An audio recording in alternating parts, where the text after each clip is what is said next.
right, inventory. Something that we all need in our organizations. Even if you're a pure service organization, there are situations where you will need inventory to get the job done, whether that's what we call supplies or MRO or packaging, whatever that might be. So inventory is a very important part of organizations today, and when it's not managed well, it can cause a lot of problems, either in hurting your service to your customer or creating unnecessary costs. So wise management of inventory is really important. So there's a couple foundational issues I want you to kind of keep in mind. One is that there are two types of demand. One is where the type of demand that we're most accustomed to is customer demand. That is called independent demand. Even though it's dependent on the customer, we call it independent demand because it's somewhat unpredictable. And so we often have inventories associated with independent demand because we need to forecast and guess when the customer is actually going to want it and how much and so forth. So we will do forecasting to prepare inventories for customers to purchase when they're ready. The other side of the equation is dependent demand.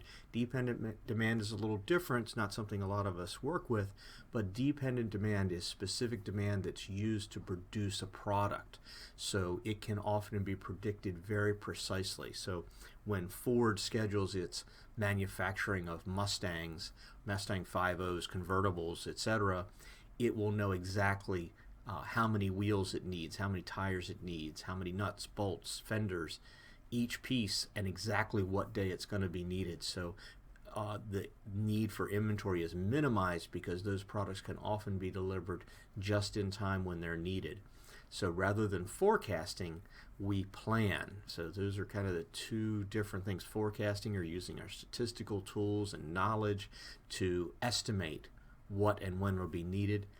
Planning is for dependent demand, and then we can really schedule things in carefully. And the inventories are a lot, let's say, tighter then. Keep in mind there are 6 types of inventory, and the reason we want to build this out is to really understand what inventories are around our organization and why they're there. That ties really closely with the 8 functions of inventory, and take a close look at those because some of them are not something you typically expect, but they are still just as important. And the two that come to my mind are pipeline inventories and hedge inventories. So a little different, but still quite necessary, and they have a large impact on the finances of the company, particularly as an asset. And then there are some inventories that are capital inventories. A couple terms I want to mention before you get into the reading because they're so important to any type of inventory planning. Number one is lead time. And so that is a measurement, either days or weeks or months or hours, depending on your organization, but it's a measurement of time between when I order the material and when it's available for me to use.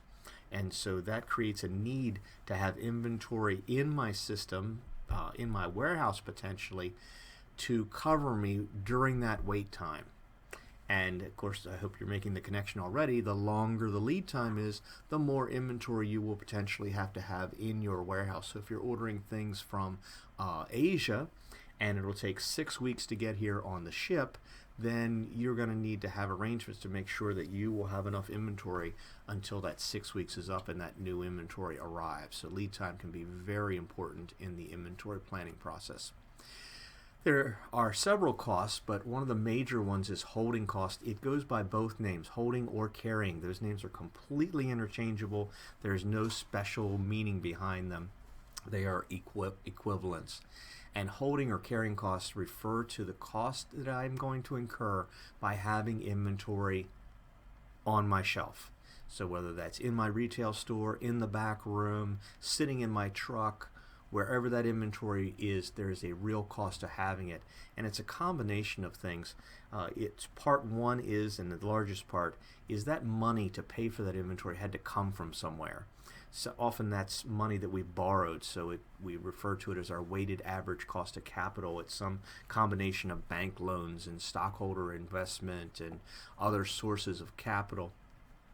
And there's a percentage applied to that, so it might be 8 or 10 or 12 or 15%, depending upon our risk rating. The other thing that would be included would be insurance, because we want to cover insurance on that inventory in case it is stolen, broken, lost, or otherwise destroyed. So that would be to protect that asset. The other item would be property tax, because we'll need to pay tax on that inventory.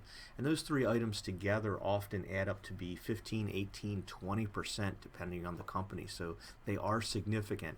And so when companies have inventory sitting around, they incur a cost. And that's why companies often want to minimize inventories or have just the amount of inventory that they actually need. The other item, and these two run against each other, you'll see in an equation we work with later on in the chapter, ordering costs. That means that there are real costs associated with procuring the item. So if I decide I need 100 tires, I need to go get a price for those tires. I need to probably write a purchase order for those tires. I need to send that purchase order. I might need to meet and negotiate or inspect those tires. And then I place the order, and then the supplier sends me those tires, and then I have to receive those tires and inspect those tires and put them on the shelf. Those are all incorporated in ordering costs. Those are real costs. They're often driven by labor, and they can be hundreds of dollars per order depending on the item. So they are significant.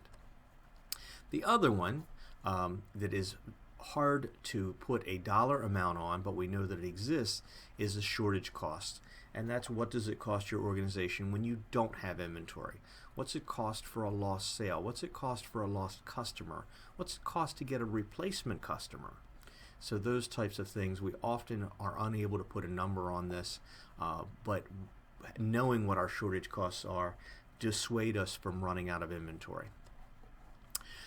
Just a couple other overviews on inventory. In order to really effectively control the inventory of any organization, whether that's supplies or raw materials or finished goods or work in process, is we need some kind of system for monitoring that inventory. And that system might be a computer system, or it might be a card system, or it might be what the book will refer to as a two-bin system. So there are lots of ways to do it. So it refers to having a method to know whether we have inventory available and how much. We also need to know something about the costs of that inventory, the holding cost, the carrying cost, and the actual unit cost of the inventory itself. If we know those three items, then we can make some pretty good decisions about how much inventory to have around. I already mentioned lead time. We need to know what the lead times are for each item, and be aware that lead times change depending upon the suppliers and the economy at the time and how busy the suppliers are. So lead times are not fixed, and organizations need to be sure that they're getting updated lead times. And I've had this happen. I have a lead time in the system of maybe 8 or 12 weeks. And so it comes up for reordering and goes, oh, you're down to 12 weeks in inventory. It's time to place the order. I call the vendor, and the inventory lead time went out to 56 weeks. So I clearly did not have enough inventory to survive 56 weeks. I thought I could have a replenishment in 12, so it cost me a lot. And finally, a classification system. I'm going to talk about this in a little more detail in just a minute, but a way to group your inventory so that you can apply different amounts of resources and emphasis depending upon the importance of that inventory. And so all organizations should have these 4 things in place in order to really manage inventory well. Almost there. Monitoring systems, a little more detail. There are basically 2 types. One's called a periodic system. That means that periodically, once in a while, you check the inventory. So it might be once a week, once a day, once a month, once a year, and you actually go out and take an inventory.